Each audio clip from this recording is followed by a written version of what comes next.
देवेंद्र फडणवीस यांनी जी आकुर्डीमध्ये पहिली सभा त्यांची झाली, त्या सभेमध्ये तसा स्पष्ट कौल दिला असता.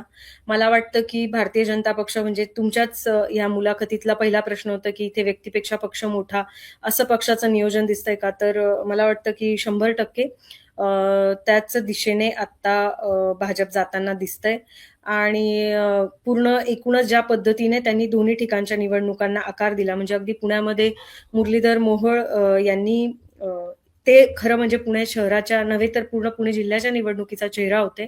पण त्यांनीही अशी मांडणी पूर्ण निवडणूक प्रचारात कुठेही करताना ते आपल्याला दिसले नाही. त्यांच्याही मांडणीमध्ये पक्ष हेच प्राधान्य हे आपल्याला वारंवार दिसतं किंवा ह्या संपूर्ण निवडणुकीमध्ये ज्येष्ठ चेहरा आणि नियोजनातले जे काही बॅकबोन आपण बघतोय चंद्रकांत दादा पाटील, तर त्यांनीही कुठे असा दावा केलेला नाही. त्यामुळे पक्ष पातळीवर असा कुठलाही विचार होतोय असं मला वाटत नाही.